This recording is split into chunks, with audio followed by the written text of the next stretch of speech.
Why aren't we taught about how to manage and invest our own money? Then you will escape the matrix.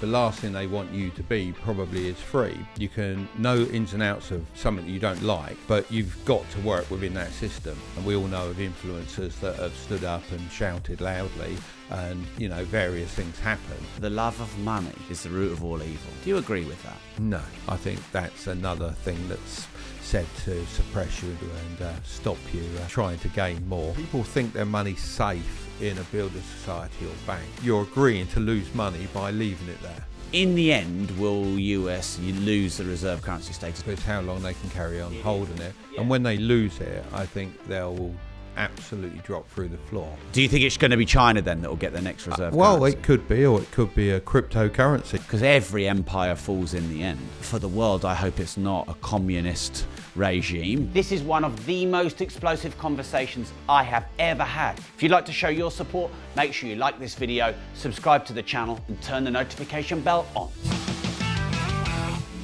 So, Mark, I've just finished a book called Money Matrix. And I know you love to talk about money and the system. And I think you've got some, maybe, should we call them controversial views around money? So do you think there's some kind of money matrix at play where there's a system that most people don't know about around money that doesn't serve the populace? I don't necessarily think there is a money matrix, as you put it there. I think we're kept very much in the dark as to what we should do with money, that's for sure. I mean, when you think about it, you go to school and you're taught to become a cog in a wheel to earn money, and at no point are you actually told what you should do with that money or how you can increase your money or make your money work for you. And I think most people will think about money in the wrong way. Most people think about earning money to spend money. They don't think about earning money to make money from that money. And if they did, it would be a whole different place, and it certainly improve a lot of people's lives. So, rather than going out and spending 10 grand that you've saved up that you've then got to save up again, you're obviously better off to save your 10 grand, invest it wisely, make it mature into a bigger amount of money, and then spend your 10 grand, and it's only a small impact on what you've grown. And it's all about, I suppose for me, planting those seeds of money which will grow into the money tree that they say doesn't exist, because they always say money doesn't grow on trees. Well, if you plant enough seeds, you'll grow a big enough tree, and you'll be able to live off the fruit that that tree yields. So that's the way I've always looked at it from, I'd say, a fairly young age. So why aren't we then taught about how to manage and invest our own money? I guess that's because then you will escape the matrix, and you. So will, maybe there is a matrix. Well, maybe, but then you become free. And the last thing they want you to be probably is free, because, as I mentioned earlier, the whole society thing is to make you a cog in a wheel. And if you're all different shapes. When you go into school, I remember when I started infant school, I didn't particularly like school. I'd have rather have gone home, but I tolerated it and got on with it. But everyone that started at that infant school was different. Everyone was different. There'd be the kid that played up, there'd be the kid that joked around, there'd be the kid that sat down quietly in the corner. But they mould you into what they want to be the same thing coming out the other end, so that you can serve the system as it is. And that's been the same since Rockefeller invented the schooling system that we've adopted and kept with for many years. So when you say adapted to serve the system, are you meaning things like pay your taxes and put your money in the bank so that they can lend and invest your money? And well, they're not even lending your money, are they? They're lending money that doesn't exist, which is a whole new thing. And it doesn't exist.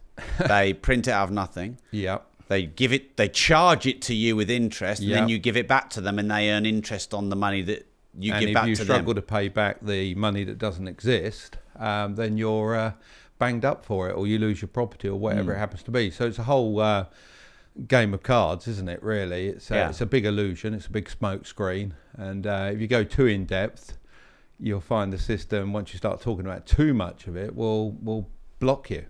Really? Well, I think so, yes. Well, I mean, I had Nigel Farage on my show, and he's been debanked. I know. Yeah. Isn't that amazing? Purely, as I understand it, for his political views. And the person at, NatWest and Coots. RBS, didn't like his views, so debanked him. And there's plenty that have been debanked. He was obviously a high-profile one that wouldn't put up with it and went very public about it. So. Right. So does it worry you talking about it? Because part of me thinks, learn how the system works, learn the smart parts of the system, like leverage debt to buy assets. Yeah. Understand how to get inflation beating assets. Keep quiet. Go and make lots of money. And then part of me thinks, but there's something feels wrong about it. Well, there's definitely something wrong about it. But at the end of the day, I quite often find you can know ins and outs of something that you don't like, but you've got to work within that system. You know, you can beat the wall down, and we all know of influencers that have stood up and shouted loudly, and, you know, various things happen. You mean Andrew Tate? Well, I might mean him, I might mean various others, but at the end of the day, you've got to work with the system that's there. I don't think you as an individual can change it very much. And you could say, well, you can stand to be a politician and all the rest of it, but you and I both know that the politicians are just one tier or two tiers down from what's really going on. So you're still not going to change anything. Yeah. So are you saying then that people are better maybe to self-educate around money? You know, you do a lot of money content. I've written a lot of money books. There's some good people out there that are smart with money. Are you saying that's a good way to self-educate? I think self-education is huge because no one else is, in the school systems is going to teach you this.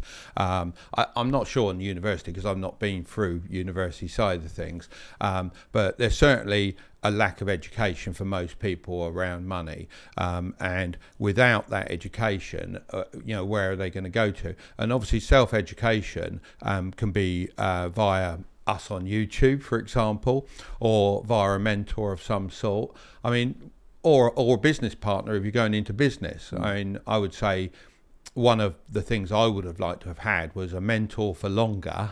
Unfortunately, he died when I was quite young, the guy who sort of opened my eyes a little bit to what was possible. And also I'd have liked to have a business partner that had, I would say, sort of like my same views, but brought in a different skill set, probably the money side of it with other things, and we could have pushed forward together. That would have been quite nice. Because I'm quite risk avert, right. Which Are you? I don't often say. Yeah. I am quite risk avert, but I'm not against taking a chance, but it's got to be calculated. Yeah, so you don't believe in this, go all in, go big or go home, the very American culture around money and I've business. never been one of those that wants to lose his shirt, put everything on the line.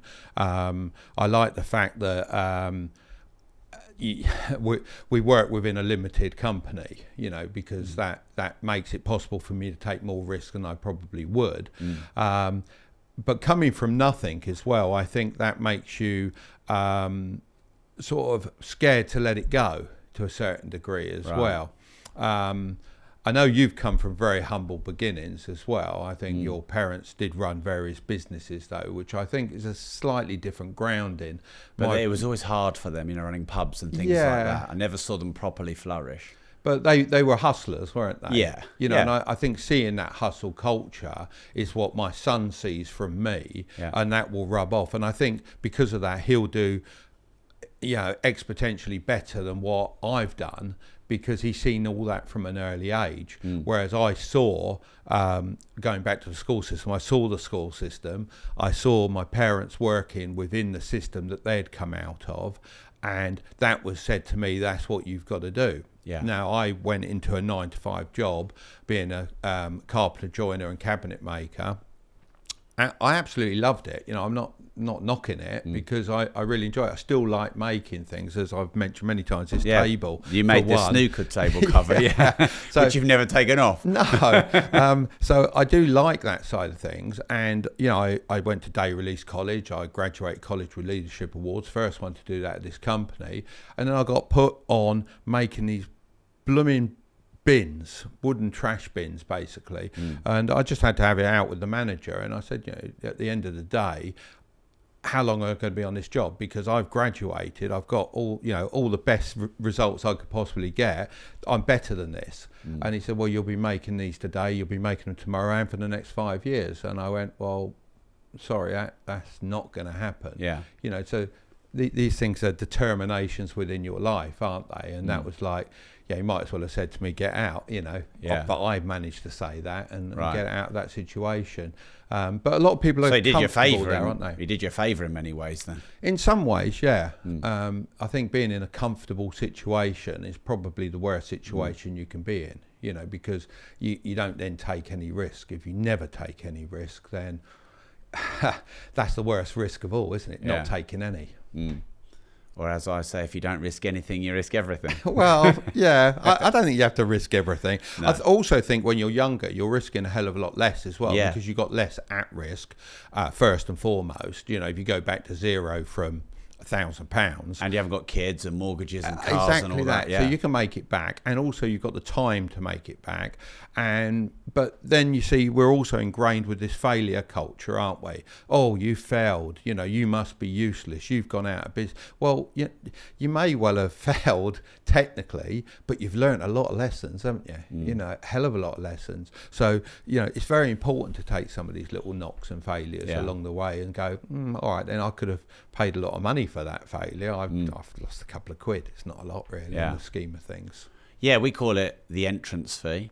And also that is the good thing about a limited company. It allows you to do that without losing your own house or your own possessions. So, Well, I wasn't limited really soon enough. And again, that's another Right. reason to have a good partner and a good mentor along the way, because I believe that, if you're in a community of or a membership, shall we say, where people can help you in business, I think your odds are so much better. I mean, it's something like 10 years, what is it, 5% that businesses that get past their 10-year, maybe. wow. It's not very many anyway, but I think the odds are stacked in your favour if you've got people helping you along the way, and that doesn't necessarily cost a lot of money. No, not today with the massive information out there. Do you think that the government are doing enough to support small business No. and innovation and No. startups No. and young talent? No. No, that was easy. No, Why not? And the country's Why full not? of entrepreneurs. Yes. We are, well, we used to be like the nation of small shopkeepers, but that didn't mean necessarily shopkeepers, did it? It meant, people with small businesses yeah. and innovation and all that sort of thing. And, that's being crushed. Why? I really don't know. I think governments love big business. They love big corporations. Absolutely love them. Because they probably get financial benefit and donations and probably. I mean, I don't delve too deeply into that, but obviously they come in saying we promise, we're going to do Right. 3,000 jobs Oh, or I see, whatever yeah, the yeah. case may be, Yeah. and it's like, come to the country, do that. Now we can't close them down, even though they're not paying a lot of tax because they've Yeah. got all these jobs, but they probably put 10,000 out of jobs to create those 3,000 jobs. So I think they're in love for some reason with big corporate business. And the problem is entrepreneurs have got to have an incentive, okay? And if they don't have an incentive... get a job. yeah, or they're going to move. Yeah. And, we've done some podcasts in Dubai and we've looked at the situation there and you think, well, should we move to Dubai? Because, it's a tax-free place. Yeah, there's a little bit of corporation tax, but it's not a lot. Yeah. So we could benefit hugely from that. But I'm hugely patriotic. I love the country I live in, but it starts to get harder. And I'm 56 next week. Right. And you think to yourself, why am I thinking of getting out of my own country? Shame, isn't it? It is a shame. And you know what? I think must be 70 to 80% of entrepreneurs I speak to who think the same thing. I was being interviewed today on a podcast and someone was talking about, rich people, they don't pay the money down the system to the poor. And I said, they do in the form of taxes, and the taxes go to the government, and then the money doesn't go down to the poor, because taxes is a way to redistribute wealth. And it just seems that so many people are over the UK, which is such a shame with all the history we have. Yeah. It's a great country, isn't Yeah. it? Really is a great country. But, there's only so much you can do. I mean, I always think the world's full of, or people are the 3Ds. You've got the drifters, the dreamers, and the doers. And, you're always going to have people that drift through life. They don't really have a motivation. They spend everything checkbook to checkbook, or not checkbook to checkbook, but showing your age. Pay slip to pay slip. Paycheck to paycheck. That's what I meant to say. And they say money doesn't buy you happiness, but that's all the while they're spending every penny they got to try and be happy. And then you've got the dreamers. Obviously, I think most people fall into that bracket. Most people have got a dream of where they want to be, what they want to earn, what they want out of life. But as we go back to what we were speaking earlier, they don't know how to get to that point. If they don't know how to get to that point, then they're never going to get to that point. And then you've got the doers. Now, the doers are the same as dreamers, but they do go out and do it. They educate themselves that little bit further. They see where they want to go, and they find a way to get there. Now, if those doers are just taxed to high heaven, then how are they going to have that want to get to those the incentive? Dreams? There's no point, and a lot of them will look at what others are getting and Lisbon, Dubai. Exactly. And that's no good for this country, that's for sure, And if you end up, you're probably in a similar position. I probably pay, out of every pound I earn, probably in some form of tax, 65 pence of the pound, something like that. I worked out with what I earn and then what I spend, it's 70 pence in there the you pound. go. That's outrageous. It is outrageous. I'm working 70% of my life for the government. Yeah. And so that makes me not want to draw money out of my companies because I don't want a massive, great big tax event. Exactly. Which clogs up the flow of money in the system. Yeah. Yeah. It's ridiculous, isn't it? Absolutely ridiculous. And, I think there is an answer to it. The problem is the answer is probably too simple. Flat rate tax? Flat rate tax, 100% flat rate tax, because, as an entrepreneur and someone that earns a bit more than the average, then if I'm paying more percentage tax, how is that fair? Yeah. That is not fair. So, but you earn more, so you should pay more. Well, that's wrong, and the problem with it is as you go up the scales of the earning, the more you earn, the more money you've got to pay for someone to help you avoid to pay that tax. So you're not going to get it anyway. No. So if everyone's paying 20%, everyone's fair, everyone's the same. Now, you don't have to start that until the first 30,000 if you want. It doesn't matter. Your lower earners could be tax free for a much bigger amount, that longer period. And then obviously you pay one amount from there on. And also VAT. Blimey, VAT, 20%. That is, they say it's for what? And they call it value added tax. Where's the value? Well, there's not. No. And the thing is, if you've VATted everything, period. Doesn't matter what it is. It makes life simpler because in some of my businesses, some things are VATted, some aren't. Let's just VAT everything, and let's just VAT it all at 10%. It's not an extortionate amount. Those that can afford to buy the items that got VAT on are paying tax to the government. Those that can't afford the items aren't paying that VAT. That's fine. I think it's a fair tax from the amount that you can afford, but it's too big an amount. Yeah. So you're always going to have people trying to avoid it, bring things in, smuggle, shall we say, for want of a better word. VAT's a horrible tax that we all collect for the government and don't get paid for doing it. Yeah, and the problem is VAT, but then there's corporation tax, then there's income tax, then there's national insurance. Oh, wait a minute, where does the national insurance money go to? Oh, wait a minute, I can't get in the NHS. And then the pension contributions you have to make, it's just endless. Yes, it is endless. Actually, when you sit down and you work it all out, do you ever have that feeling of, why do I bother? Yeah. Right. Now, as an entrepreneur... For nearly 20 years, I've been an entrepreneur. You shouldn't have that feeling. You should have the feeling of, I'm really doing well. I'm helping this country. I'm employing all these people, giving them enough money to pay their mortgages, buy their cars, do whatever they want to do. I'm being rewarded myself. Fantastic. I love living in this country. Yeah. That's how I think you should feel as an entrepreneur, and be praised by the people around you for that. You know, like, well done, you know, like, fantastic, he's doing well. So that means people that he's employing are doing well, and so on and so forth. You shouldn't feel the opposite to that as an entrepreneur. Do you think there's any chance we could get back to this? Well, I hate to say this, Mark, but maybe it's a fantasy what you just said there, but because it just seems they're so over it. I mean, it feels to me more like a communist country than it does a capitalist country. Okay, I still own my properties. They're hopefully not going to take them off me. But, you know, the taxes are so high that they're taking a lot of that. How do we get back? Look, I know in some ways you might not want to stick your head up, but surely people like us have got to talk about this more and throw some ideas out there.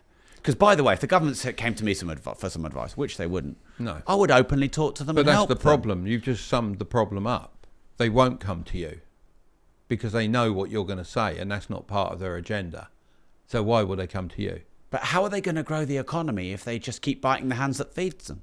Well, I think they've already had the hands, haven't they? The arms have gone, and it's starting to take a bit more of the torso the way they're going. So I don't know really what the answers are. I mean, I know what I would do. I mean, I'm sure if you got into power as Prime Minister, or if I got into power as Prime Minister, we'd probably only last 4 years. Yeah, but we'd change things. We'd try and change a bit, Yeah. but of course, all those levels above, will they allow you to change those things? Well, that's true. You know, and then also the problem is the voting, isn't it? Yeah. And you know what? Landlords are evil because there's 2.5 million landlords, Yeah. and there's 70 million homeowners and renters or whatever. Yeah. Have you ever wondered why it's only 4 years as well that they're in power? Well, personally, I think it's far too short. I think it's way too Yeah, short. because a football manager, like Klopp, took him that long just to find his own squad in Liverpool. Yeah. And when Ferguson came into Man United, It took if I him that brought long. in a new MD, Yeah. so why only... But also, when he came into power, into maybe because they're a management, puppet. I don't know. he may well have known that he'd got at least 4 years to get it right. He didn't think, oh, right, after 2 years, I'll give a little bit, you know, do a little bit what I can, and then I'll soften it all off, ready for another election. Then I'll do a little bit more, then I'll soften it off in 4 years. If you were in power for 10 years, you might actually have a chance. Yeah. Because at the end of the day, they say we've got choice, but we've got no choice. We've got A or B. Now, Yeah. if we don't like A, we can vote in B. Funnily enough, when B gets in, we don't like them Well, because they're doing the same. We voted in A, and then who A made us Prime Minister, Liz Truss, and then Rishi, we weren't able to even choose that. Yeah. It's a crazy situation, really, Yeah. when you start thinking about it. And it's the perceived choice that you think you've got, the perceived freedom that you think you've got, and you haven't. No. Yeah, I mean... It starts to get a little bit deep for me because I don't generally speak much about politics, and that's probably as deep as I go on the subject, to be honest. Because otherwise you get to a point where you're discussing things you cannot change. Yeah, and I suppose that's why I talked about how far you'll go, because once you get to the point where it makes you feel, then that can affect your productivity. Whereas... let's flip it on its head and let's talk about some of the good things. In the UK, you own your own property and the state won't take it off you like they might in other states, like China, for example. So where I nearly bought a property. Really? Yeah. It would have been all right at the moment, but it can be just taken away from you. Yeah, yeah. You don't own the land, you only own the property. Exactly. And technically, with the words like mortgage and birth and register, which if you look at the history of the language of those words, you're giving away ownership with register and birth, and mortgages until death. So technically the state have, given themselves some good contractual coverage, but there would be an outrageous revolution in this country if they started taking your properties off you. So I suppose that's one thing we should be grateful for. That's probably where you've got to be grateful for probably Margaret Thatcher at this stage, because that was the thing that probably pushed house ownership. Although the trickle down, I don't agree with, and a lot of the things she did was wrong, but certainly she pushed this house ownership thing quite hard, didn't she? So, owning your own property is always seen, particularly in this country, as being a huge up, isn't it? So. Yeah, for sure. And a lot of the American influencers, they say you should never own your own home. You should rent your own home. Yeah. Well, I'm British and I have a little bit of a different view, and you're quintessentially British, Mark, even with the waistcoat. Yeah. Do you think you should own or rent your own home? Well, it really depends. I mean, there's no right or wrong answer here. If you're going to live in the same place for 7+ years and that's your personal asset, then probably you should buy it because it becomes cost effective to do that. If you're likely to move, then within that 7 years, and you know that's likely, then definitely you don't really want to be buying it as your personal property to be living in. Having said that, if you're buying a property to rent it out, that's a completely different thing, and you can obviously rent for yourself and have a buy to rent without any shadow of a doubt. That's an investment. But the place you're living in, really, it's got to be a 7-year plus. Why is that? Thing. Well, because of the cost of ownership. I mean, Right. first of all, you've got your land registry, you've got your mortgage Stamp costs, duty. you've got stamp duty, you've got all your various insurances. Probably a refurb. You've got refurb. You've got the boiler's going to go, isn't it? Everything. Everything that's involved with it. I would say it's 7 years. I don't know if you think that as well, but I think it's about 7 years, and then you're probably into making some money. The thing that I think a lot of people confuse with property, personal property we're talking about here, is you buy a house for yourself and it doubles in value. I've doubled my money. Well, you haven't, because you've had all those ongoing costs within that time period. So people don't take that into account. It's a bit like doing up a classic car. If you didn't enjoy doing it, well, you should have charged for your time. If you charged for your time, you made a loss. Yeah, I've got a Ferrari Testarossa that's gone up in value, and it's just had £16,000 spent on the engine, and that's wiped out all the value increase. Yeah, mind you, that did jump a lot. Testarossa jumped a lot. I mean, they were sitting, I believe, at about 80, 90 about 7 years ago, seven to 8 years ago, and they had quite a jump, didn't they? And where is it now? 220, something like that. I'd be a bit conservative on that, but I've definitely made somewhere around that area, isn't it? Yeah, made a pound or two. Yeah. What about this though, Mark? With the buy versus rent, 7 years, or let's say 5 years. So yeah, okay. So I'll take 5 years. We break your 7 year rule, move it down to 5. 5 years rent lost. It's gone nowhere.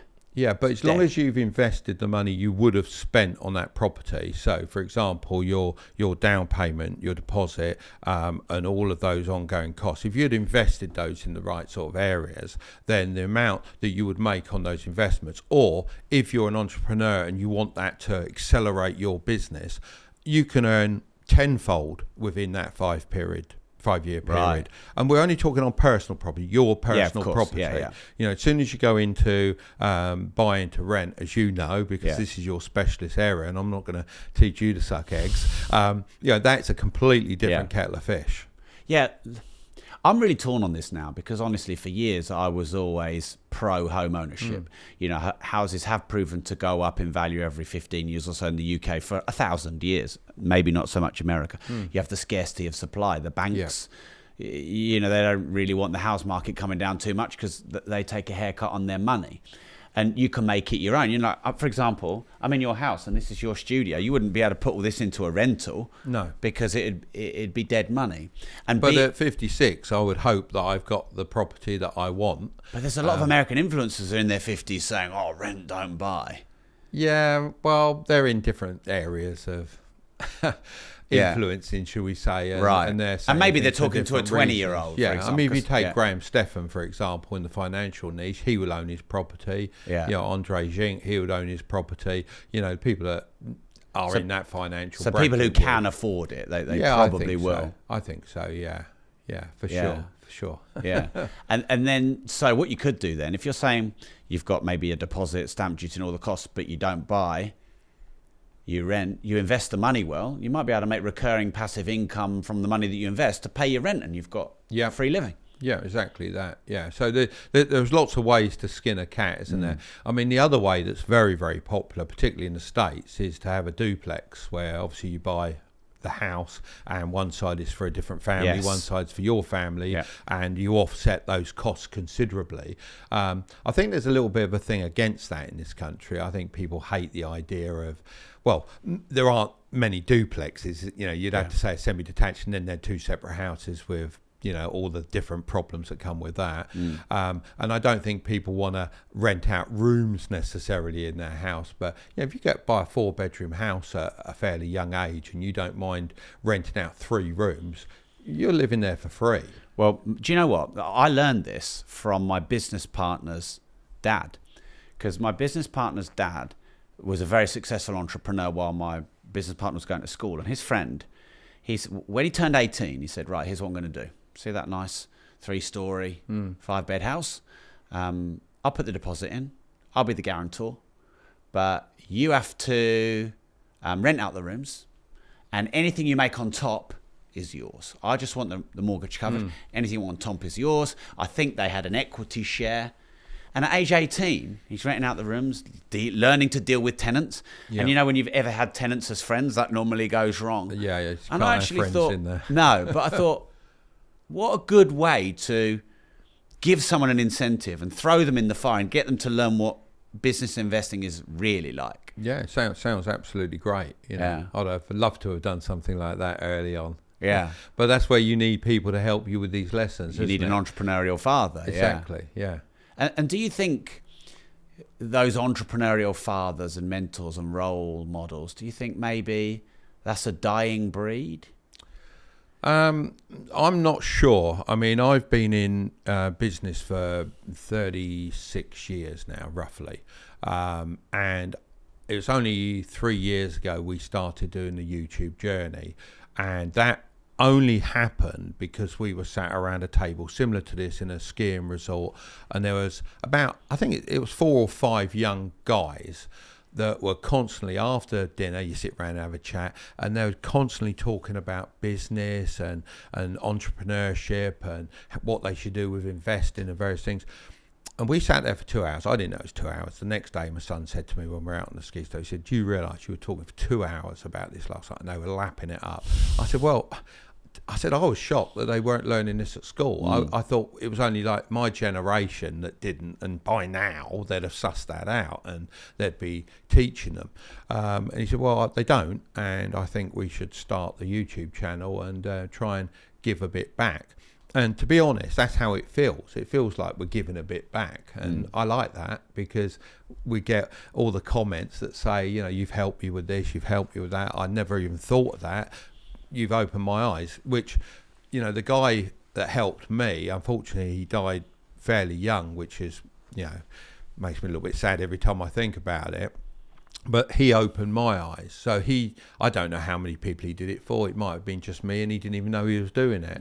Now we're doing it, hopefully, to millions, Well, I mean, you have, 7 million on your TikTok now? 7 million on TikTok, 2 million on YouTube. That's unbelievable. It is unbelievable. Do you something because actually I remember we met on Clubhouse. I don't know if you remember that initially. Yeah. And you were just blowing up then on TikTok. Yeah, funny, with your wigs on and all this stuff.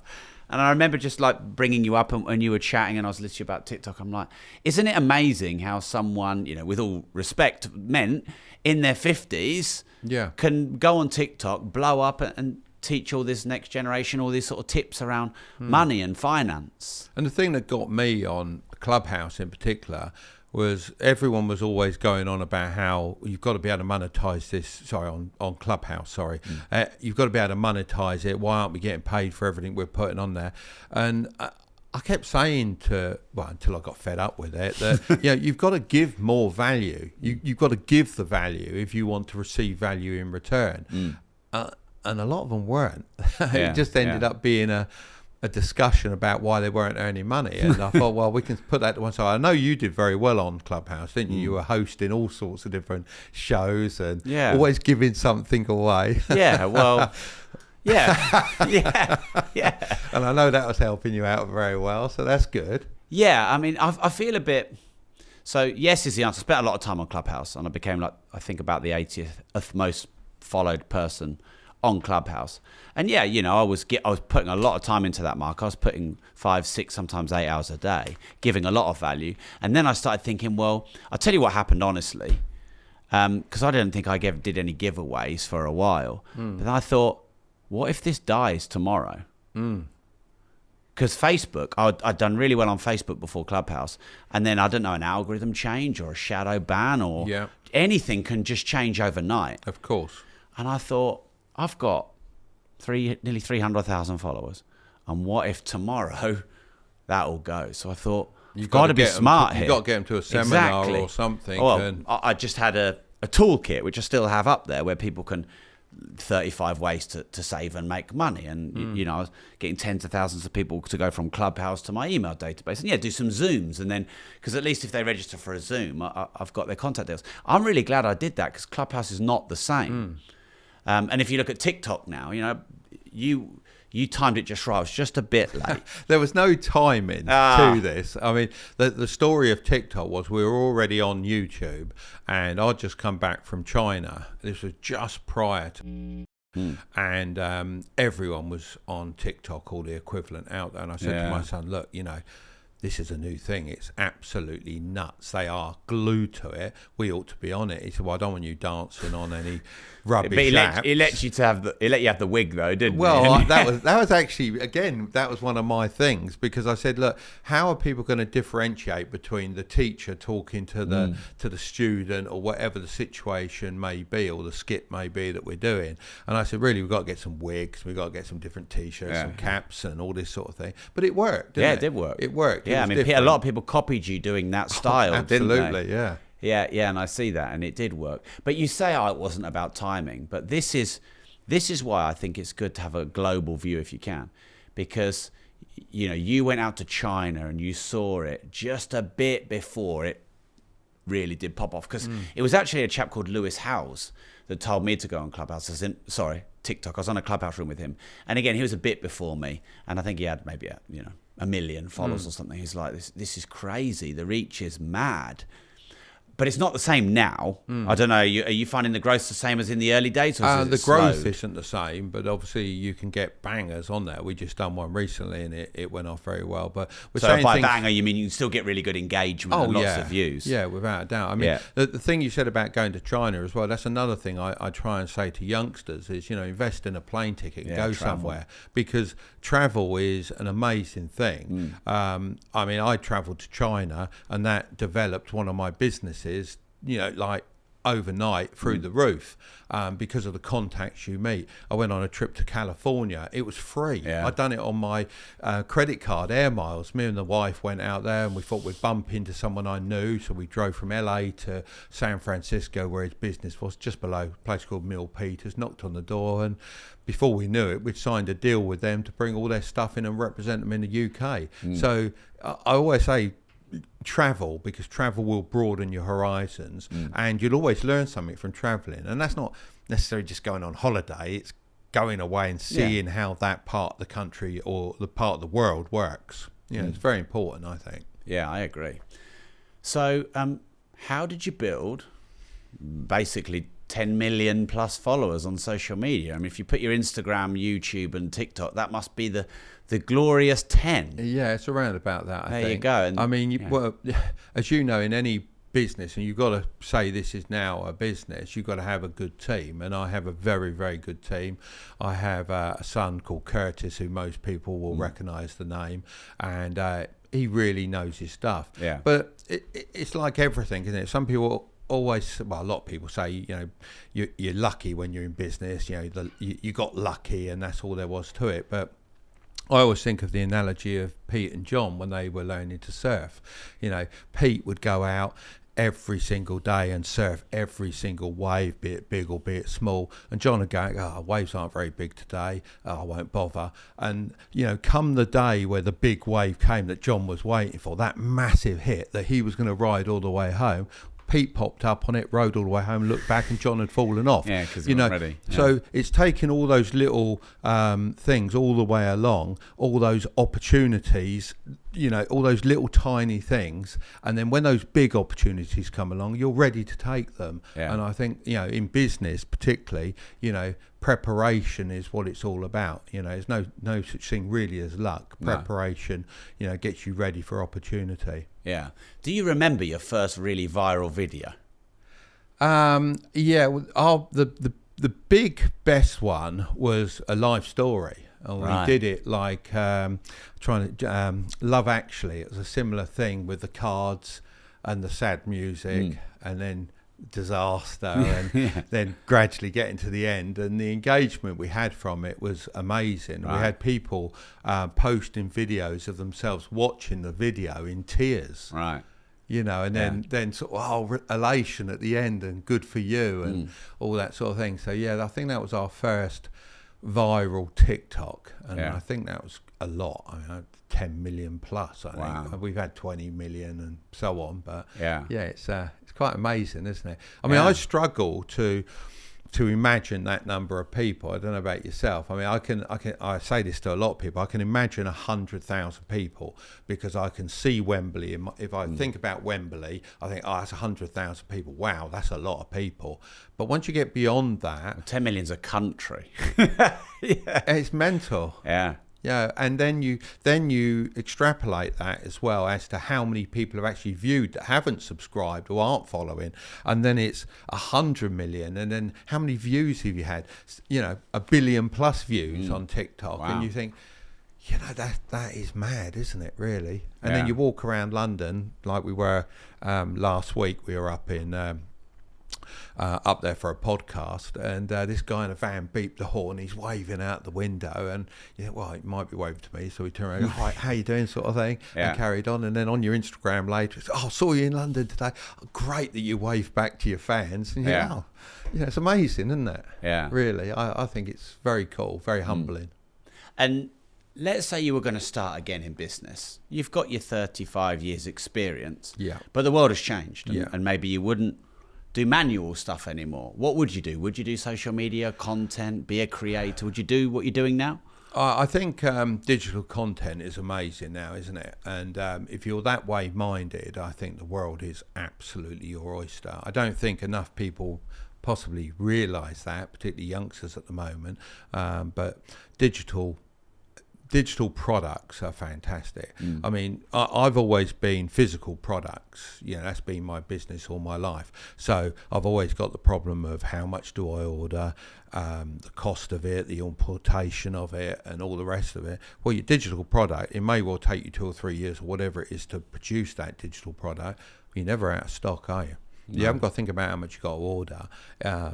If you're able to adapt it and change it to the changing times, it will sell forever, or certainly for a long period of time.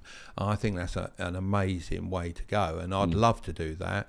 I'd love to do it with a business partner. That I think for me would make a lot of difference. Someone that's less risk avert, for sure, because there are certain gambles along the way. And what I'd always say, I'm not a gambler. I'll take a chance. I don't really have too much problem spending my business money on a calculated chance. But sometimes you want a gambler there as well, to a certain degree, really to push that last little bit out of you. Yeah. And if you had, let's say you're going to just invest 10 grand, where would you put that kind of money? If you're saying, as me starting again, I was back to 16 with my knowledge, or 18? Or... You've got your knowledge, and that 10 grand is not your last 10 grand. It's not your only 10 grand in the world. You're going to invest it. Because I think if it's your only 10 grand, you might use it to start a business, for example. Well, if it was my only 10 grand, let's say it was your only 10 grand, and you were back to 18, I would invest that in learning as much as I could, and however I could spend it in a knowledgeable way. I would probably also do that working for someone else, because I'm a firm believer in, when you're young, you want to work for as many people as you possibly can, because if you actively work for a lot of smaller businesses, you can learn how those businesses operate and work. You don't have to work there necessarily very long. I think you should work there very hard. This quiet quitting is not the way to go. No. You should be there working your what's-its off. And if there's 10 employees to that company, you can very easily work out how that business runs and take a list of all the good things, but also take a list of all the bad things. And the reason you take a list of all the bad things is because they're the things you should be able to do better. And if you can do those better, when you decide to start up a business or do your own thing, you take those and you improve upon those, and you deliver great value to a vast number of people, particularly with a digital product. Yeah, I think this is a bit forgotten, because back in our day, Mark, there was work experience, and it was somewhat normal to work your way up through a company. And now it's almost like, well, if you're an employee, you're a loser, or someone who is just quite happy to be employed, Yeah. or you're an entrepreneur. But there's this bit in the middle, this massive bit in the middle where you could go and find an entrepreneur who's got a 20 or a 50 million pound business. Yeah. That sort of person, you're probably going to be able to have a couple of meetings with a month, especially if you show a bit of va-va-voom and get up and go. And like you said, you're going to learn so much more working from them than you are working for Amazon, because you're never going to get anywhere near the top. No, you'll learn to pack a box. Yeah. And then you'll learn to pack a box quicker, then quicker until you've had enough and you've got to get out because you can't stand it anymore. Yeah, exactly. And yeah, you might have made a bit of money and paid your rent, but what have you learned? Nothing. And surely it's better. I mean, I like to learn while you earn. Yeah, this is very key. I think it's an amazing thing, and this is why I don't like all this net worth talk. I understand why people are interested in net worth, but at the end of the day, if you're a youngster that's earned 10 million off of a Bitcoin that's gone to the moon, you know, what have you actually learned? Now, are you better because you've got 10 million in the bank than someone that's done 10 years and they've earned 5 million? Well, the guy that's earned 5 million over 10 years, he's got skills. If he lost all that, he could replicate that, no problem at all, and probably in a shorter period of time. If he doesn't lose it, he's going to grow from that as well. Whereas a guy that's just got it, shortcutted his way to it, or even lottery win to it, whatever the case may be, that is going to be an ever decreasing amount of money, and you can never replicate that. So I think learning these skills, and I also think that trades are very, very underrated. Right. I think a lot of trades are earning a lot of money now. I think that there's a lot of people that could go into the trades and then be running these businesses. And I think they start on the tools, then get off the tools and run the business. And they've been lost to the university system, which is the next one on from school that beats the last little tiny bit of entrepreneurship out of you that you've possibly got. Because the only reason to go to university is going into an institutional style job. You're not...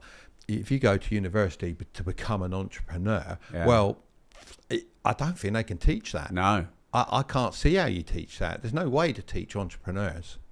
No, I don't think so. And if you look at some of the tutors in the arena of business in the system, how much actual on-the-ground experience do they have? Generally not a lot. No. And you pay a lot of money for the privilege as well. Yes, you do. You get yourself in a massive load of debt. Massive debt. And they go, oh, well, it's student debt. Doesn't matter. Well, it doesn't matter. Of course it matters. And it's not all on student loans either, is it? You'll get accommodation, your living expenses. Exactly. And it takes you a long, long time to pay that off. I'm sure I saw a stat a little while ago that a plumber will earn up to the age of 37. That's the point that a doctor can overtake him on earnings. It's something like that. That's mad. Don't absolutely quote me on that, but it's quite a long period. And that's if he just remains a plumber on the tools doing his general job. But then if you had a plumber, they're hard to get and they're a lot of money, aren't they? Well, there you go. And now build a plumbing business then. Exactly. So in the Bible, this fascinates me. I'd love to talk to you about this. It says that the love of money is the root of all evil. Do you agree with that? No, I don't at all. No, I don't think money is the root of all evil at all. I think that's another thing that's said to suppress you and keep you down, like never a lender or a borrower be. I mean, it's all there to suppress you and stop you trying to gain more. And it's awful, isn't it? Yeah. I mean, it's all about control, isn't it? Yeah. I mean, I don't, whether you're religious or not, you know, these are stories, aren't they, that are told to us to make us believe things. It always fascinates me that people think money is evil. Yeah. Well, why is money evil? Well, it's not. I mean, money is a tool. Yeah. That's all money is. Money is a tool to get you to where you want to go. And ultimately, I believe the tool is to get you freedom that you want. I would say that although I'm not retired, I would say I sort of retired at about 30 in a way, because I think from the age of about 28, 29, I had enough that I was free. You know, if I wanted to stop, I could stop. Yeah. You know, I'd have to sustain that same lifestyle, which wasn't in my dreams. My dreams were further. But I think once you've got that freedom to be able to say, no, I don't need to do what you want me to do, I can do my own thing. I think, you know, that's a great place to be. But again, that takes you away from being that cog in the machine, doesn't it? Because you are no longer that. And that's what they need. Yeah, they do. They need their taxes. Yeah. They need and their workers. interest. Yeah. Yeah. Sometimes I think, Mark, I want to take you deeper, but you did earlier say this is about as deep as you'll go. What upsets you about money? I know we've covered some stuff, but is there anything else that upsets you around money and how it's perceived? I think one of the things, and it came up today actually in a conversation, is people that don't think they're being paid enough for the job they do, and they don't want to really do that job because they don't think they're getting paid enough, so they're sort of quiet quitting. I absolutely hate that part of money. And the problem is, and I might get lambasted for this or whatever, but the minimum wage, everyone gets at least the minimum wage. Now, if you're doing some jobs, and I'm talking really menial jobs, then you're not earning that money. You're having to be paid that money.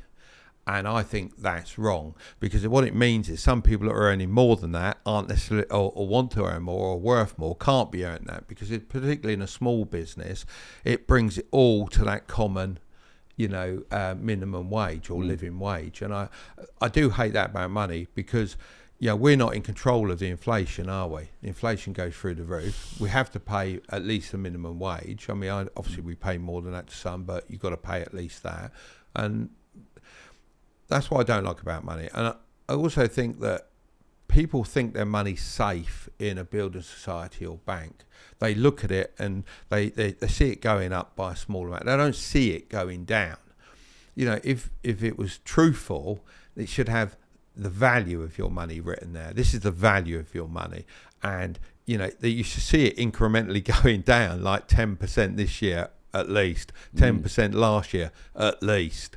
But you don't. You see the same figure there. So you're sort of almost being bluffed into thinking, oh, it's safe there, so I don't want to take a risk with my money elsewhere.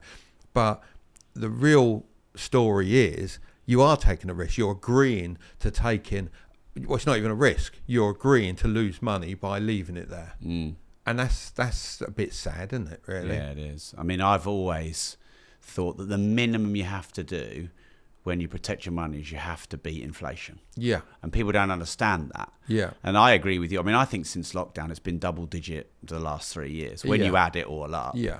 And so that's a third of your money in value has gone down. But like you said, you don't see it because you think you've still got the same savings, but you haven't. Yeah. So your first goal surely has got to be to beat the inflation rate, so that at the very least your money isn't going down. But okay, interest rates are going up, but they're still lower than inflation. But back in the day, just 3 years ago, inflation was over 10 and interest rates were under half. Yeah.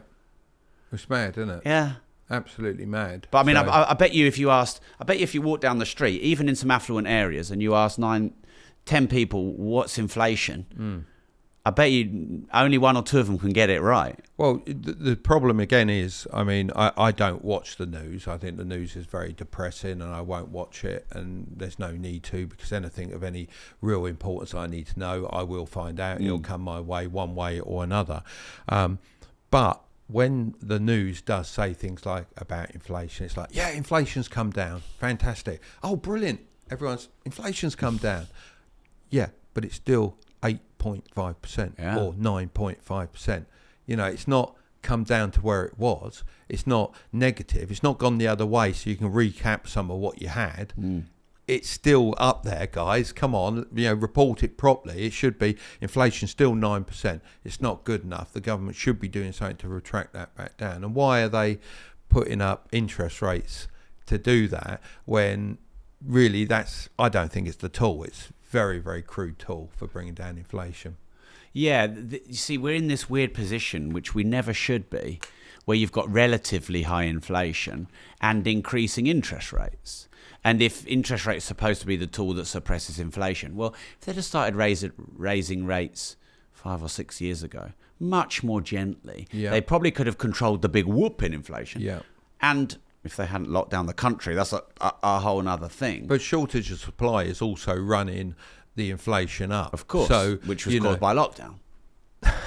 So Brexit. So why are you making everyone suffer that's borrowing for their business to help make the country great, borrowing for their house to make their family secure? How many repos are going to happen now? People are paying minimum 7% a year. There you go. On their mortgages. And, I'm like, I don't mind a property crash because I'm an investor. But if I was a homeowner and all of a sudden my mortgage is double because my interest rate's gone up from 2% to 7%, and I think about giving the keys back and going and renting somewhere cheaper, that's not a nice thing. No. And that has happened. Do you know, the rates have gone up 14 times in the last, not even a year? Or since they started going up. To me, that's outrageous. Yeah. And they kick the can down the road by like, let's just try and get everything bad under the back door from 2008 and just kick the can down the road and down the road and down the road and down the road. And a new politician, a new Bank of England, a governor or prime minister comes in and they're like, like you said, they've only got 4 years. Yeah. So why are they going to care about where the market's going to be in 10 years? So they're just printing a load of money. And that's been going on since we got out of pretty much the gold. Well, it's going on since the early 70s. Certainly when we got out the gold standard. Well, I think money's worth a seventh of what it was back then. But gold is worth exponentially more. Yeah. So, like for anyone listening, if they don't know what money printing is, it is devaluing your money. And what's their solution to their... Oh, by the way, here's another thing. When the interest rates go up, so does the national debt. Because they've got 30 trillion in national debt. Make-believe money. There you go. That's a debt. So if they were paying 2% on that and now they're paying 6% on that, where are they going to get that extra interest from?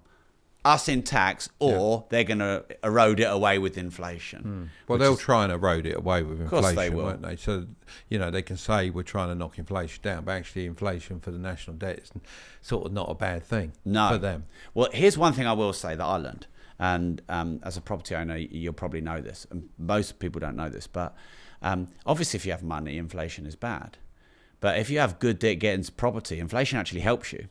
So I've got 340 properties, and my mortgages are worth tens of millions of pounds. And the government were wiping £3-4 million a year off the relative value of my mortgages. They were writing it off their own debt. They didn't care about my mortgages. But as inflation is 10%, it's also devaluing my mortgage by 10%. Yeah. So this is another reason why maybe owning your own house, especially if in times of high inflation, can be quite good. Because the government inadvertently helping you pay your debt down. Yeah. People won't see it that way because obviously they just see the interest rate go up and it being more of an amount that they're paying. But no, it's certainly they won't. And back then rates were low. But this is, in my book when it comes out next year, Money Matrix, I want to awaken people that actually, because if you think about it, I don't know what you think about this, Mark. Fiat currency is quite a smart invention.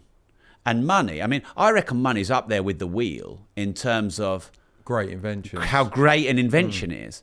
But the problem is you have the dual use paradox, whereby, the Gatling gun, for example, was made by, I think, Robert Gatling, and he actually designed it with good intentions so that you got one gun, so your 10 guys in the front line didn't have to be there. Yeah. Give that Gatling gun to a terrorist, and all of a sudden it becomes... And I think money's a great tool, and I think that fiat currency system, although it's unsustainable, really smart invention, and has upsides if you know how to be free and play the game. But of course, the problem is it's in the wrong hands, isn't it? Controlled by the wrong people. And where do you see the world currency going? Do you see it staying with the USA and the US dollar? Or do you see it going elsewhere? Well, Ray Dalio thinks that China will take the global reserve currency at some point. If you look back through history over thousands of years, you can track...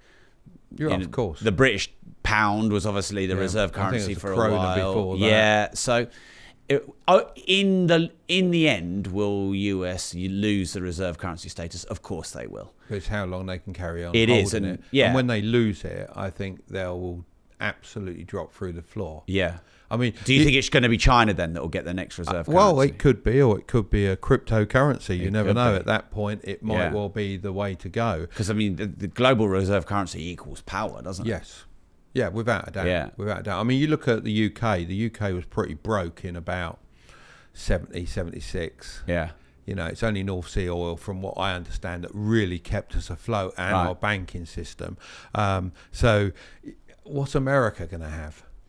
Yeah, well, they can't be the global superpower forever. No. Because every empire falls in the end. Yeah. I mean, for the world, I hope it's not a communist regime, personally, being an entrepreneur.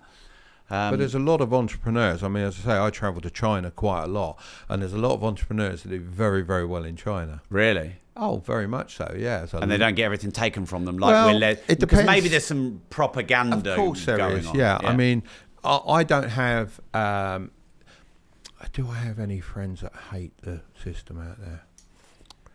I would say I don't have anyone that I now know and are in contact with that don't like the system that they're working within out there. They are quite happy. Yeah. I have one that is always... He's not so much a friend, more an acquaintance. He has always been a very European sort of Chinese person. So much so, when you go into his factory, all his offices are like European rooms. Right, yeah. That's how much he loves Europe, and he wants to move to Europe. But all the rest are quite happy with the system they're working within. And there are advantages to that system. So... You know, we're taught well, no system is perfect. No, we're taught that the democratic system is the way to be. But is that because they want everyone to be a democratic system so they can sell to them, so they can trade with them, so that they can have what they want from them and control them in whatever way they want? Because they can't control a communist state. No. So yeah, yeah. I mean, what we got now really isn't what we think it is it? It's, well, I mean, whatever capitalism is not what we've got in Britain. Yeah. I can't imagine it is either in many states in America. I mean, I wrote in my book about creditism maybe we're in now. I think that's what it should be called. Yeah, I was it's going not to add capitalism. that. Yeah. Definitely criticism, because, you know, everyone's up to their eyeballs. Yeah. You know, and once you get on that train, you're sort of stuck, aren't you? You're on a spiral that you're not really going to get out of. Yeah. As an individual, you've got to do something pretty different to what's gone before you. Yeah. And that's breaking that mold again, isn't it, that we talked about earlier? Yeah, it is. And you know, not wanting to champion the older generation like ourselves, Mark, but you know, when I started in business, my mentors were 60 and 70, and I was fortunate enough I opened the door. I tried. They didn't fall on my lap, but I got James Caan as a mentor from Dragon's Den, and Andres Panayiotou, the billionaire. I think it's really important if you want to think about being a business owner and making good decisions, you want someone who's been through a couple of cycles. Yeah. And who's seen it. Yeah. Because I can see some really close traits now to 2008 in terms of house prices, for example, because I've gone through that whole cycle. Yeah. Do you think that's important to study people who've got a bit of experience and history? I think all the lessons are to be had from the past. That the unfortunate thing is, I think governments don't take those lessons. No, we just repeat them. And we just repeat the mistakes. same thing time after time. Yeah. And that's for various other reasons that we've spoken about. But I think as individuals, you can learn those lessons. And as long as you don't just forget about them. I mean, most people go through life on consumer mode. They don't realise they're on consumer mode. No. They should be trying to be more a producer than consuming. And to be honest, if they could just knock that gauge along a bit towards the producer than the consumer, they would be so much better off. But you know, they just go through life that way, and that's all there is to it, really. And if there isn't that much incentive to produce, well, that's the other thing. I think there's always an incentive to produce and be your own boss and go for it. It's when you start earning a little bit more that you get clobbered, really clobbered. So will Mark and Curtis Tilbury be in Dubai in 10 years' time, though? Mark Tilbury won't, because Curtis might. But Mark Tilbury won't, because one, I love the country. Secondly, I think there's work for me to do here. Yeah. If I finish doing everything I'm doing, I will still do something that gives back, because I enjoy that very much. And when I was working, you know, early on in my early years, I lost my social network of friends, and for the last 10 years or so, I've been trying to recapture that and make new friends, and I've got some very, very nice social groups now that I really enjoy. And of all the things I would miss by moving, it's those friendships, be it at the golf course, I race model aeroplanes. You do, yeah. And you're a bit of a race. You race cars as well? I used to race cars, but now I sponsor a very good driver called Jake Hill. Right. So I'm a little part of that jigsaw puzzle, a very small part of it, but I love being a part of it. And, you know, my racing friends and the skiing. Yeah, I just love all of that is there, and you might find that as you I've get got a my little kids older. and my parents are still here. Yeah. And that's what's keeping me here. My kids well, are my settled. parents are still here, so Well, there you go. they're doing well. Which is great, and that would be sad to go and leave another country and to not see them. Well, I said to my sister, she left for Australia, and I said to her at the time, I said, well, you might only see your mum and dad Once 5 a more year. times. In their whole life. Yeah. Yeah, because you're not going to come we back think here we've got for a 2 year. years. This is a good point, Mark. Yeah. 2 years might be 2 times or 4 once. times. Yeah. You just don't know. No, you don't. And that's pretty scary Yeah. when you got a family and all that sort of thing. Yeah. And that's why it's always harder to make those leaps as you get older, isn't it? Because Yeah. you've got these ties. Yeah. Kids are a big one. Mortgages are another big one. So if you can avoid those for a little while, as I say to my son, you're welcome to live here for as long as you want. Yeah. We've actually built out the north wing, and so he nice. has his own area Yeah. of the house, so it's that's easy good. for him. But I always say to others, if you can live at home and put up with it, I know it's not easy. Parents Yeah, but always you seem work together. You've figured it out, haven't you? Exactly, It's yeah. figure outable. Yeah, and if other youngsters do that and just build their empire up to the time they're 30, forget about all these things that attract you and you want to spend money on and all that sort of stuff for as long as you can. Yeah. And then you really are an attractive person. So be it a girl or a boy, it makes no odds. Yeah. You're setting yourself up. Do you think that money can make you happy? No, I think I don't think money makes you happy in any way, shape or form. It gives you freedom. If you're a miserable person, you'll be miserable without money and you'll be miserable with money. I think you've got to be happy along the journey. I mean, I always say it's the journey is what it's all about, not the destination. And I don't think the destination's that great in most things. I mean, I fought for years to be British model helicopter champion. The journey was fantastic. And once you did it, it was like, oh, that was a bit easy compared with the rest. What was that all about? And then you get the blues about it because you lose your way or what you want to do or what you're pushing towards. So I think happiness is definitely the journey. I think there's a myth around happiness. I don't think, people want to be happy all the time, don't they? They think, I want to be happy. I've got to do something. I've got to be really happy. Well, you can't be happy all the time, can you? Because if you're happy all the time, then you're probably on something. Yeah. You'll have no other emotions. Yeah. So what's going to give you your drive? I have no idea. You've got to go through a whole range of things. Yeah.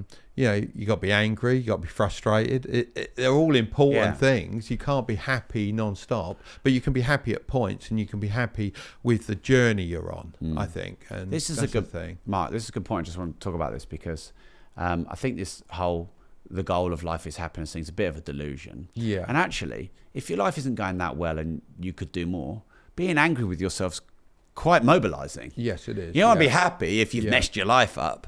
So a bit of frustration and anger. I mean, even at times jealousy and envy. Because I saw Mel Robbins say something I thought was very wise. But she said, all jealousy is desire. And I thought, yeah, you're right. I don't want to admit that, but I'm right. Because I would never be jealous of something you've got that I don't want.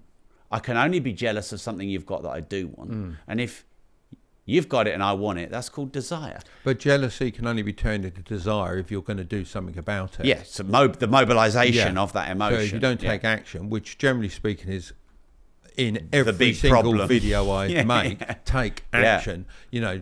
Maybe take all this information and education and everything for as long as you need to. But at some point, for it to work, you can't just stand in the front of the mirror and go, I'm great. You've got to make yourself great. You've got to take action to get to that stage. And if you're not willing to take action, then jealousy will eat you up. Yeah. Whereas looking at the other way is a nicer way to go, isn't it? Yeah, I agree. I mean, I've off-put buying things because I think they're top of the hill.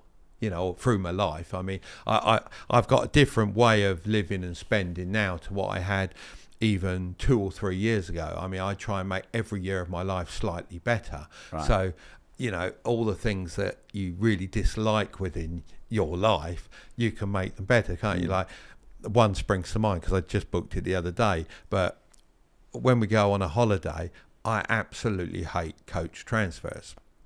So you go to the private car transfer, and you think, well, actually, that takes quite a long time sometimes, doesn't it? So the next stage now is helicopter transfer. So we've done that a couple of times now, and now it's sort of like, well, do you know what? That's so much better. Yeah. And, we a 4-hour transfer on the next holiday we've booked. That's 8 hours. That's a whole day. That's a working day. You're just travelling there and travelling back. You go, I think it's 30 minutes by helicopter. Yeah. And then you've got another day, haven't you? Yeah. More experiences. Yeah. And life's about experiences. The more money you can spend on experiences, the better, really, because that's all you're left with. Yeah. And experiences last forever. Would you rather have £2 million cash on this table or 5 million extra followers on your social media, and why? It's very hard to put a value on social media followers. If I could help those extra 5 million social media followers, then I'll take that, because that's, I'm not really after the money. Is that the right thing to say? I like money, but I'm not really after it. So yeah, I'll take the follow, as long as I can help. I don't want them just for the sake of, oh yeah, I like that one video, I'll click on it and I'll follow. Yeah, so let's assume then they're engaged. Yeah, in your if they're work. engaged, I'll take that any day of the week, because I enjoy that side of things, and that would be great. And if it's on the YouTube, the Mark Tilbury channel, then obviously that's they're more engaged on there than say on TikTok, for example, and we can really put some good value stuff out there. And it's free for them to watch as well. And it's I love the comments. I answer as many as I can, as you probably know. It's so much, isn't there? I haven't got a PA doing it or anyone. It literally is me answering those questions, and I do answer a lot of them. I generally do it before I go to bed or whatever. You can only answer so many, can't you? So we're actively searching for a way where we can help the more serious guys out there that want to go into business and want a little bit of help. Or as in maybe investing in them, or possibly a bit of angel investing, and also maybe a bit more mentoring. It's very difficult to differentiate those that are really having a go and those that are saying they're having a go. And I don't know how you feel about this, but if you offer some help and some advice, and you're freely offering that, if it's taken up and you can see the results, you spend loads of time with them, wouldn't you? Really happy to. And when they don't, you go, ooh, all right, whatever, don't ask. Yeah. Well, that is one problem with free, is it's not valued, is it? Yes. How do you find a way to have someone value what you say? I think that's a challenge, because obviously I own a big training company. Yeah. And our fees are sometimes, fairly significant. Yeah. And I don't have any guilt around that, because it creates accountability, and they value something that they pay for. If I could give everything away for free, I probably would, as long as I was okay and I had a good life. Well, I always think, take a look at the NHS, one of our great institutions in this country. Okay, used to be. Well, it's underfunded. Yeah. So, but I often think if they invoiced every single person that came through their door for the cost of the service that they've had, and then they go, oh, UK passport, yes, sir, we'll write that off for you. That's £152,000. Yep, you get that for free, sir. Congratulations, you're a UK citizen. That would be valued so much more than, well, it's free, isn't it? Yeah. And they don't see the cost. No, they don't. You should at least see the cost of, even your prescription. I get so many. I've been down to the prescription office a couple of times with various things that have gone wrong in the last year or so, and the people, oh God, so much for a prescription. And what they're picking up, there could be £200 worth of pills in that bag for £9, I think the prescription is. If they knew that, I think it'd make a huge difference to the way we think of our system and how grateful we should be to have that. So, in addition to everything we've said, is there one thing that you think is wrong with the world that you'd like to change? Oh dear. One thing I'd like to change with the world. I might have to come back on you on that. What else you got? What's your biggest regret? Right, you're going to love this one. I didn't see Freddie Mercury live. Right. That's quite a regret. Yeah. I didn't continue to play football when I left school, which I would have loved to have done, but thought I had to go to work and do the 9 to 5 thing, and didn't really realise I could have done that. And as I've mentioned before, probably not having a partner within my business and knowing how important that was, because I lost the guy that could have helped me more if he'd have stuck. It wasn't his fault, he didn't stick around. He'd be 80 odd now, maybe a bit more than that, just like you said about your guys that helped you. And I missed that, and I didn't have the knowledge, I suppose, to go and look for it elsewhere. I just fought a load of fights along the way, and it was a school of hard knocks. Do you have anything you regard as maybe your greatest failure? Not really, because I generally look back, and this is a bit of a problem as well, because I forget about the failure but take the lesson. And it's similar on golf.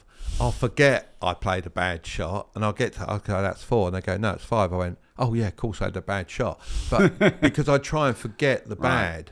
So, nothing plays on my mind as a failure, because I just try and take the lesson from it. So, for example, I've taken that golf shot, I've mucked it up, I know why I've mucked it up, so I've learnt that lesson and then forgotten that I did it. Yeah. And I think it's the same within business. I do try and say there's no failure. I mean, I did open up a business in Europe which didn't do particularly well, but I chose the wrong people to help me front it up. But I didn't lose any money, really, not in real term scheme of things. So I wouldn't say I have any failure. No. Certainly a lot of things I'd have done differently along the way, but like not anything failures. major you'd do differently? I'd invest more. Yeah.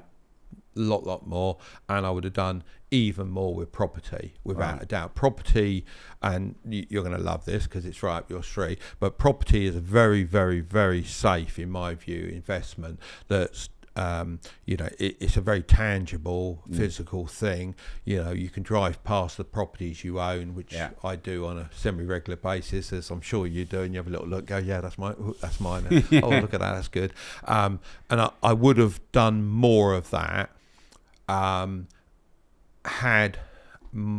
think my father made me more of a saver than a go get it, and I've had to learn it all through that stage of being in business and learning to invest. It'd have been nice to have had it straight away, and that's why I feel that I'm giving from this channel, particularly to the youngsters. The other comment we get is, why don't you teach us 40-year-olds or us 30-year-olds how to invest? And I always say, look, it's the same lessons. Yeah. Well, most people who follow you in their 20s then? Yeah, I think so. I think we have sort of like very much 18 to 28 is a very big band. Right. But it's still the same advice. If you want to sit under a shady tree and you haven't got a tree, plant it today. There's no point hanging around thinking, is the soil better this year or is it better next year? Get those seeds in the ground, because you've got to get going, really. I was very lucky, as I say, with my mentor. He said, look, you've got to do 10% of your savings into a pension stroke SIP, or whatever you want to call it, some form of package. And I did that from the moment I turned 18. Right. Without that advice, I probably wouldn't have done. And then I wouldn't have looked further when I was looking for more, because I'd have got to 25 or 28, then looked to do that. So that then would have pushed the can further down the road before you start looking at other investments. So I think, with your eyes open, that's a great thing. And what would be nice is if schools put in place a half-hour lesson once a week of learning about personal finance. It wouldn't take much time up, would it? And it would make those people at least aware even if they don't want to make that choice. At the moment, you could leave school at 18 and really not be aware of anything to do with investing, anything to do with how to look after your money. But that would at least be like, well, you are aware of it. Now it's your choice if you do anything. And I think they're not giving that choice. No. And that's fallen to people like myself to go, blimey, they're still not teaching it. Let's get it out there. Yeah. So this show is called Disruptors. What does the word disruptive mean to you?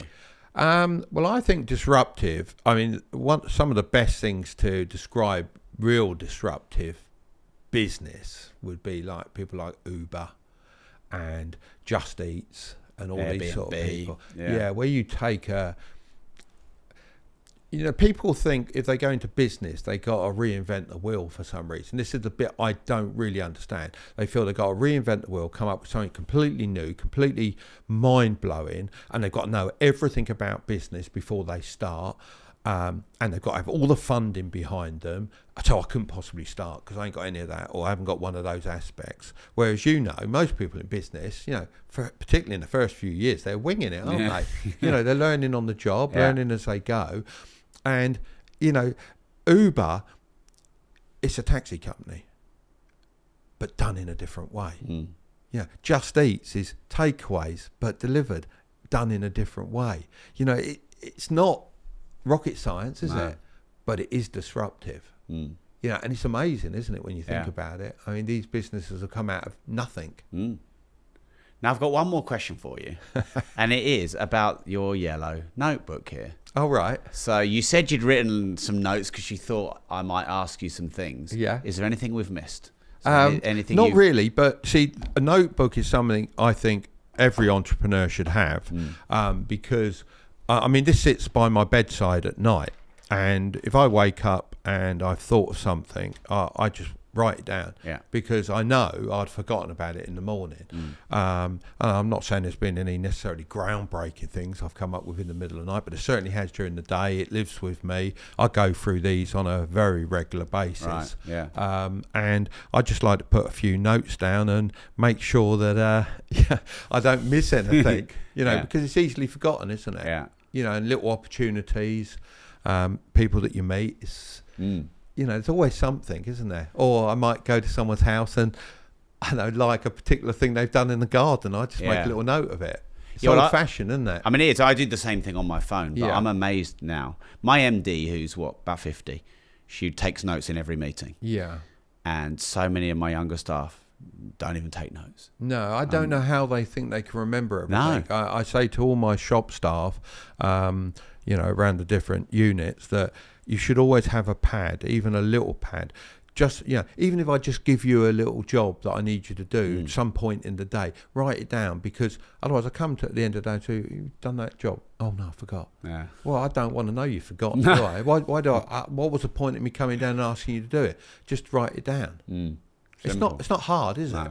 No. Do it on your phone. I mean, obviously I have an iPhone, but I'm not of the generation to take notes within my iPhone. There'll be a few in there because sometimes that's all I've got. I've forgotten the pad or whatever. But I do like a pad. I must admit, I really like to jot things down. Plus, you can refer back to it easily, can't you? I can go, oh, well, what happened last Friday? Oh, I was in that meeting and that happened. Oh, yeah, I was going to do that. Yeah, with a phone, I do tend to find that I sort of lose where it all is. A bit like your photos. You can have a million photos in there, can't you? Oh, where's that photo? Where's that? Yeah. So, for the 3 people left in the UK who don't follow you or know who you are, where should we follow you? I mean, YouTube and TikTok, you look the most active to me on. Yeah, YouTube is the best place to find us. Mark Tilbury, just type that in onto YouTube and it'll come up with my channel or mine and Curtis's channel.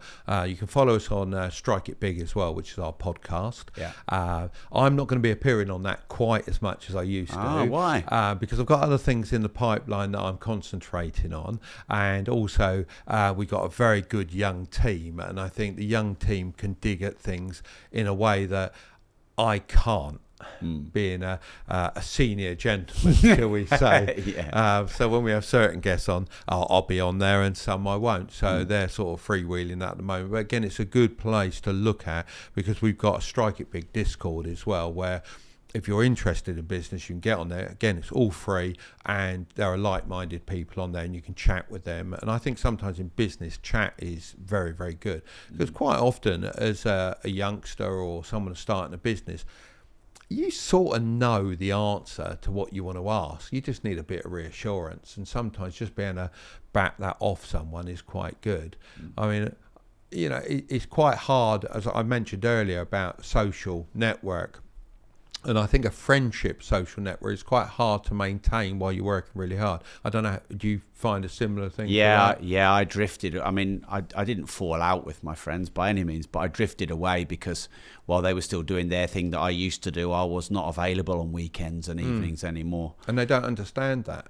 No, because they're just going on a different direction. Yeah. And now most of my friends are also business associates. Yeah. And yeah, I mean, I think a friendship network or even a dating network within the business and entrepreneur space, I think someone listening should start that as a business idea. Yeah, maybe there's something there. Because certainly it's very hard to keep that social network together while you're working hard, because people really don't understand. And of course, you can find me on Instagram, and also our website is marktilbury.com. So basically everywhere where you can find Mark Tilbury, they'll find you. You'll find me. Yeah. And you mean money is pretty much your favourite subject, isn't it? You like to talk about finance. Yeah, I think personal finance and trying to better yourself, as particularly as a youngster.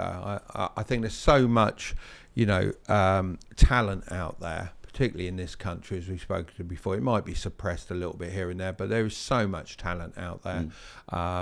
And sometimes, as I say, just need a bit of reassurance that, go on, you have a go. Yeah. You're working right. Here's a few little things that can help you out, and away you go, and you can have a better life. Yeah. Everyone can have a better financial life. Everyone. Every single person. And if they say they can't, well, they don't want to take any action. I can't help that. But everyone can have a better financial life. Well, it's been fun coming to your studio again and doing it here. Much better than being in Peterborough. So thanks, Mark. No worries. It's been an absolute pleasure, as always, Rob. If you'd like to show your support, make sure you like this video, subscribe to the channel and turn the notification bell on.